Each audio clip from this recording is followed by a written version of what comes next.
perfect rendition of one of my favorite solo pieces, the other Lebedev. And I was playing my nearly complete New York Bach 50. You'll notice it's got different valves on it this time. I got this, of course, with a big old set of axials on it. Very nice Shire's axials, really basically brand new, for sale if anyone wants them. And honestly, it played great. If I put on one of my other slides, I don't actually know if I tried this one, but I played with my Edwards dual bore several times, and it rips. It's got this awesome, chunky sound. It worked in all the registers. You can really lay into it. I love the color that just zings out of the instrument. But I knew that rotors would be a better match for this bell section. It's already set up for Shires. It's not a big deal. The Shires axials are unmodified. The bell and stuff are modified to fit this. And so I finally found some Shires rotors, got them on, and guess what? It's pretty great. I really wanted to get rotors. The main reason is because the slide has a narrow crook. We'll talk about that in a second, but with a narrow crook, you can't play axial valves. They get up all in your head. You can't do that. And so I thought that was just a very odd decision. Let's talk about that a little more. I know I kind of went off my first video, but this is the original slide to this instrument, New York 50 slide, asterisk. These are all Shires fittings at the top. I assume the originals are probably really worn out. And obviously we wanted a new tenon on here so it would fit Shire stuff. Lead pipe was pulled. I don't really agree with that. Maybe the old one was rotted out or something. But there's a new Shires fitting here, so you can put any kind of lead pipe that fits Shires. We have original tubes, inner and outer, original oversleeves. These are the parts that kind of matter.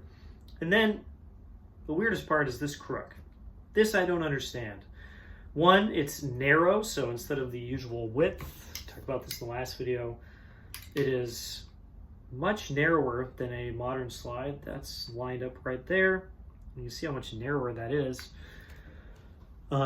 Again, all Bachs, they're wide. There are some original New Yorks that do have narrower slides. Maybe this is one of them. They had kind of like a rounder crook to them.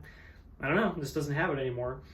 And I feel like a lot of the Bach character, the modern Bach character that we like, comes from that wide base crook, the dual radius crook. There's a radius here and a radius here, and it's kind of flat in the middle. That's the Bach character. And this has a dual radius crook, but it's a small one. So notice, look very closely, the tube here, it's kind of hard to see on the camera, of course, but look at the tube and look at the outer diameter of each, but look at the outer diameter of the crook. And you notice that the outer diameter of the crook is actually smaller than this outer tube. And what you want to do on a normal slide is either match it or the crook is larger. So this is an Edwards dual bore slide. The top tube is the same as this New York slide. This is 562 on the inside, but it's not on the outside, of course. And the crook, you can see, hopefully, is actually noticeably larger than the tube. On the lower tube, because this is a dual bore slide, they're almost the same. I think this is 605, something like that, on the inside, the inner diameter. This is a normal crook. This is not specific to dual bore trombones or anything. On single bores, they're big. It's noticeably larger than the tube. And so this has a replacement crook from ? It's very old school because it has the spit valve built into the bow guard here. Nothing modern does that. And so it's narrow and it's undersized. And so I finally got these rotors. I played them. I kind of had fun with it. And using the original slide, I was like, you know what? This doesn't play that great. It really just kind of does something weird.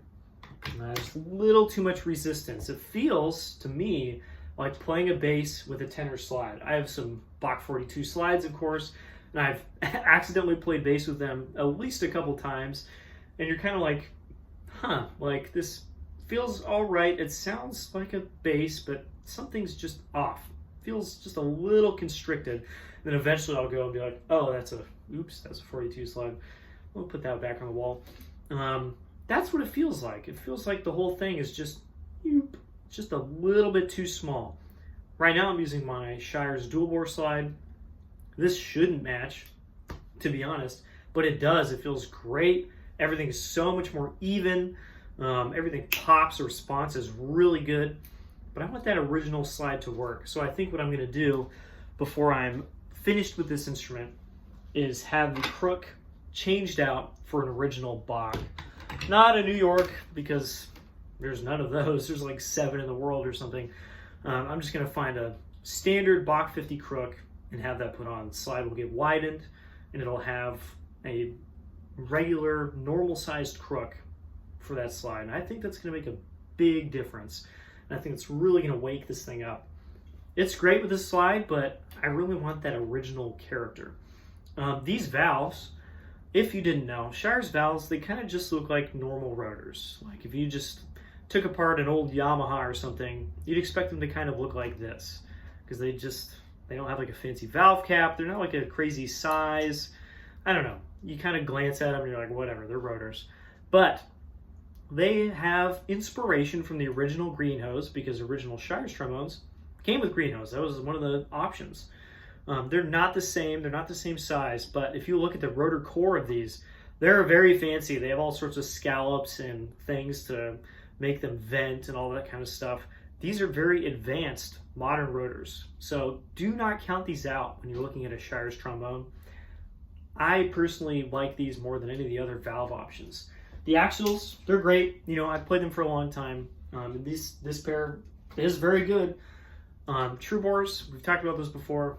I don't like them. I think the rotors are actually a lot of times the best choice for Shire's. I played a couple that had really, really good sets. I will say they don't play nearly as well as my M&Ws. M&Ws had a lot of time to improve on the rotor design from the original green hose. They're a little bit bigger sized. There's just everything about them is a little bit better. And I've thought about doing that to this horn, but wow, that's a lot of money. And I'm already a lot of money into this instrument. So I personally probably won't be doing that. I'm probably going to end up selling this instrument. It's hard to come to terms with that, because it is very cool, and it is pretty much the coolest possible 50 that I am ever going to be able to buy. These usually transact much more expensive than what I paid for it, and they're usually not in this good of shape. This thing is like immaculate for such a thin bell. It's got the original tuning slide, has much of the original slide.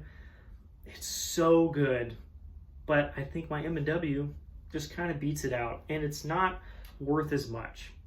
I like having amazing trombones, but I like having amazing trombones that I feel comfortable taking places and using, and this one just makes me a little worried. Like, it's in a gig bag right now, and I'm kind of like, ugh, should I keep it in a gig bag? I'm not sure, because this bell is worth a lot of money. So I'm going to keep playing it. I'm going to get that slide re-crooked with something more appropriate. Again, very weird decision. Whoever had this done, it was some shop in Japan. Why? Please tell me. Like, I don't get that. It makes no sense to me. You know, putting axials on it, you know, that's fine, but the rest of it, I don't understand. I'm going to keep playing this. I have played it in a couple places, and I really enjoyed it with the axials. I'm going to try it some more places now with the rotors and see what I think and report back. And that's all I've got for now. I'll see you all in the next video. Bye.